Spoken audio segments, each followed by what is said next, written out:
En Occidente entendemos que Adam Smith es, digamos, el padre fundador de esto que llamamos economía. Sin embargo, Adam Smith jamás manejó en sus textos ninguna estadística, ningún estudio de mercado, ningún análisis cuantitativo, ninguna tabla de Excel, ni nada parecido. Adam Smith era más bien un filósofo moralista, que se explayó en sus textos o sus elucubraciones más o menos acertadas sobre la economía. No fue original, hubo mucha gente antes que él que habló sobre economía y hubo mucha gente después. El propio Marx se puede considerar también un filósofo de la economía. Su cometido fue sobre todo valorar los textos anteriores e intentar llegar a una conclusión. Lo que sucedió posteriormente, en la época que se llama la economía neoclásica, es que hubo economistas que intentaron hacer de la economía una verdadera ciencia y para eso recurrieron a las matemáticas. Es cuando empiezan a hacer gráficos, estadísticas, estudios más o menos acertados. Una de las bases de la economía suele ser los gráficos de oferta y demanda, por ejemplo, cuando hablan de una economía de mercado.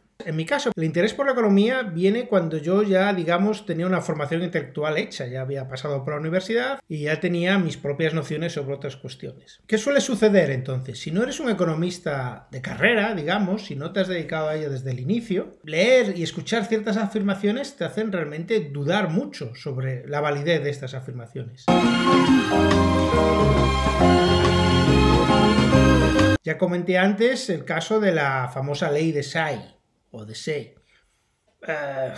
¿Por qué ley? Aquello no es una ley, se le ocurrió, lo escribió y no tiene mayor fundamento que su propia opinión. Pero esto también se puede descubrir en este intento de crear una matemática asociada a la economía. Una de las críticas más sencillas que se puede hacer es en la famosa curva de oferta y demanda. Si ponemos un producto y una demanda, pues al final acaban ajustándose a un precio. Pero aquí uno se pregunta, pero vamos a ver, el precio se mide en dinero. Pero el dinero hemos dicho que es una mercancía y por tanto no es fija, no se puede considerar un valor fija. Claro, en el siglo XIX los economistas pensaban mucho en el patrón oro y que la cantidad de dinero dentro de un estado era más o menos fija, pero esto evidentemente hoy no es así. Hoy los bancos privados pueden crear una inmensa cantidad de dinero prácticamente de la nada. Si habéis visto los documentales anteriores, podréis ver que eso es cierto, es así, es demostrable. Entonces, en una estadística de cualquier producto donde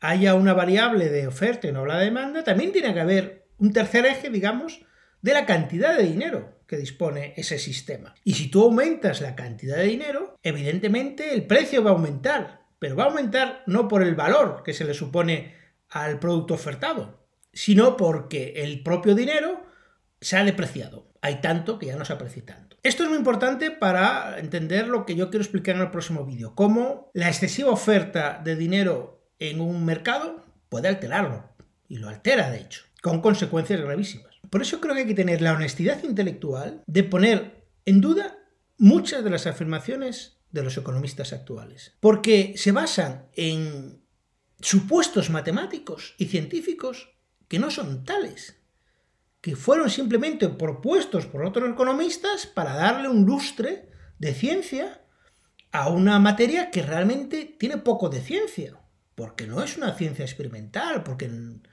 influyen tantos factores que no puedes predecir el futuro ni puedes predecir las reacciones. En economía, como mucho, puedes llegar a explicar por qué sucedieron ciertos hechos. Pero aún así, entre los propios economistas no se ponen de acuerdo. Con lo cual, tenemos que tener muy claro este asunto. El 90% de cualquier texto económico suele ser ideológico. La otra cuestión es un tema que se ha olvidado también mucho, pero que preocupaba mucho a los economistas del XIX e incluso a los economistas del siglo XX, como Keynes. Es lo que se llamaba entonces la diferencia entre la renta nominal y la renta real. Hoy en día entendemos que la diferencia entre renta real y renta nominal se mide sobre todo por la inflación. Si tu salario aumenta un 5% y la inflación aumenta un 3%, pues tu renta real ha aumentado un 2%. Pero el tema de la inflación en la renta real, renta nominal, es un poco, diría yo, que marginal. Lo que realmente cuenta en esta diferencia es el aumento de productividad en una economía. Esto lo explicaba muy bien, incluso en tiempos de Marx, los propios economistas que eran pro sistema capitalista.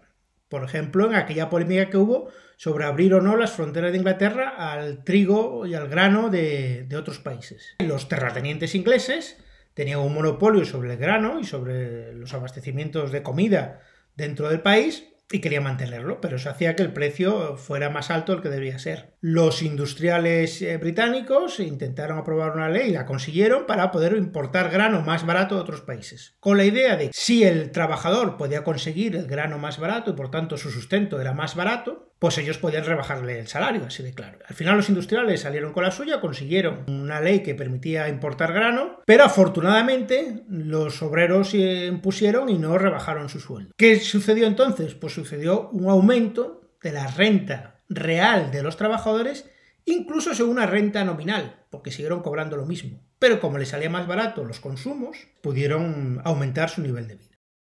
El ejemplo que suelo poner para explicar este aspecto es el coste de un coche, de un utilitario típico. Vamos a, por ejemplo, a mediados de los años 80, a lo mejor vemos que un Opel Corsa, que es un coche que hoy se fabrica, podía suponer, en relación con el salario medio, pues a lo mejor 7-8 meses del salario medio de un trabajador en esa época. Hoy en día el Opel Corsa sigue siendo un coche económico y supone solamente quizás 6 meses del salario medio actual, o incluso menos. Y aparte es un coche muchísimo mejor, porque el Opel Corsa, en mi casa tuvimos uno, era un coche muy simple, tenía un radiocassette y las ventanillas se abrían con manivela.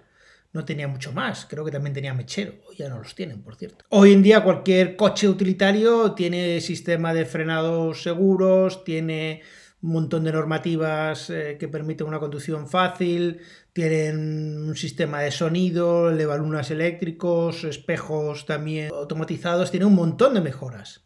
Y sin embargo el precio en relación con el salario medio ha bajado incluso. Eso es la productividad en sí misma. Hay que entender una clave de todo esto, que si mejora la productividad y el salario se mantiene, la renta real del trabajador aumenta, sin que aumente la renta nominal, lo cual es fantástico. Pero si, como quieren las políticas neoliberales, tú haces que porque un coche sea mucho más barato, tienes que bajarle el salario a los trabajadores, lo que sucede es que la renta real o se mantiene o incluso baja. Y entonces, esta productividad, este aumento de productividad, que vemos que es la clave de toda economía, no sucede.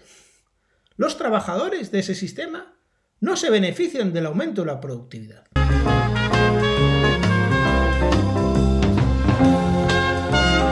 Este hecho es realmente clave, y en esta clave está la función del dinero. En el siguiente vídeo quería hablaros sobre ello aplicado a un caso que hemos conocido todos, la burbuja inmobiliaria de principios del siglo XXI.